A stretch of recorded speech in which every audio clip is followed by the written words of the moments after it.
Good evening and welcome to News 24. This is Sanjana Chaudhary with the top news of the day. Shahid's organization, Albert Global Company, used to bring low-quality personal protective equipment, PPE, and healthcare materials for the government hospitals. Actions will be taken after investigation if anyone from the health department is involved. DB Commissioner Abdul Batin made the remarks at a briefing at DB office today. He said Sabrina and Arif are also being interrogated. Those more involved with them will also be brought under the law.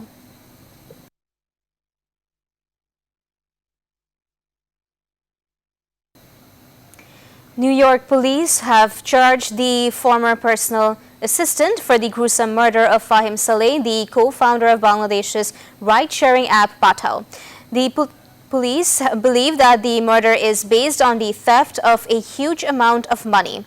Police recovered the mutilated body of Fahim Saleh from his apartment in New York on Tuesday. Police have found links to Fahim's former personal assistant, Tariji Devon Haspil, in connection with the brutal murder. The New York Police Department NYPD arrested him on Friday morning through an investigation based on that source. Haspil is said to have stolen about $90,000 from Fahim. Although Fahim came to know about the theft of a large amount of money from his assistant, he did not inform the police. Rather, he gave the assistant a chance to return the money. A part of this discussion is found in Fahim's short messages with the suspected killer. The number of people affected by COVID-19 in the country has crossed 2 lakh. 34 people have died in the last 24 hours. The death toll rose to 2,581 people. In one day, 10,923 samples were tested and 2,709 cases were identified. As a result, a total of 2,02,006 people were affected. This information was given in the regular online briefing of the Department of Health this afternoon. In the last 24 hours, a total of 1,10,098 people, including 1,373 people, have recovered.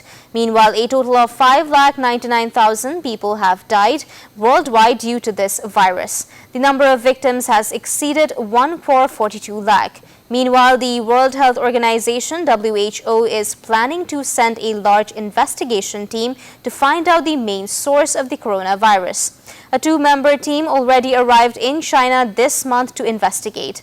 On the other hand, the results of the first phase test of the possible corona vaccine will be released on July 20th at the University of Oxford in the United Kingdom.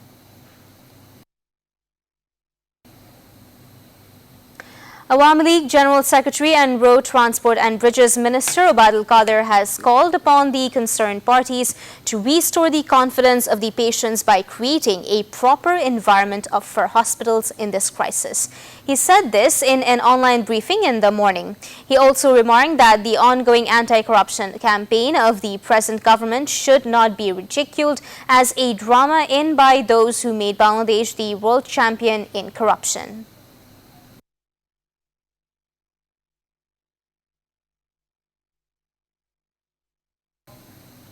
The Bangladesh Jatiyo Hindu Mahajot BJHM has demanded the withdrawal of false remarks made by Nepal's Prime Minister KP Sharma Oli on the birth of Sri Ram and his birthplace Ayodhya. The leaders of the organization made this demand from a human chain in front of the National Press Club on Saturday.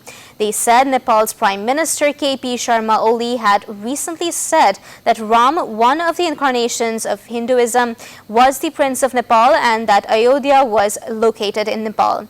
His statement is a blow to people's faith. His statement should be withdrawn immediately. If not, a program will be given to encircle the High Commission of Nepal in Bangladesh with like-minded Hindu organizations. Former Ambassador Nimchandra Bhowmik, President of Hindu Dharma Surkrasha Parishad and artist of Swadhin Bangla Betar Kendra, General Secretary of Bangladesh Jatiyo Hindu Mahajot, Dr. Mrituyajay Kumar Roy, and Senior Vice President Bimal Krishna Shil gave their remarks on the matter.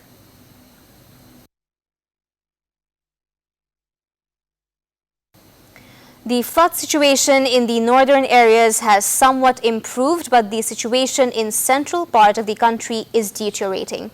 As a result of rising waters, new areas of Jamalpur, Tangal, Faridpur and Munchiganj are being flooded. Millions of people have been trapped in the water. The victims are living in a dehumanized life in the life of a clean water, food and medicine.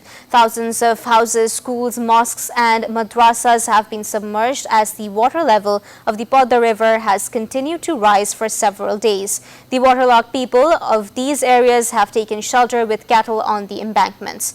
About 23 lakh people in these areas have been affected by the continuous rains and rising river waters. Besides, the prevalence of flood-related diseases is also increasing.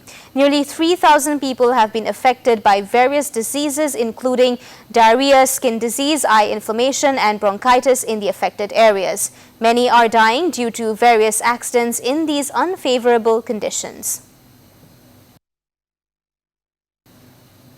The flood situation in Assam, India has taken a terrible turn. The ongoing floods have affected more than 35 lakh people. 76 people have died in the floods so far in the states.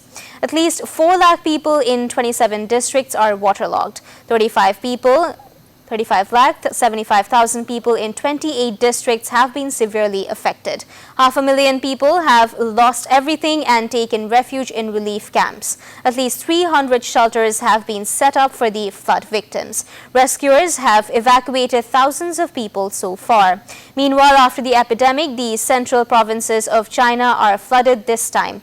A red alert was issued on Friday in several provinces including Wuhan, Jiangxi and Zhejiang.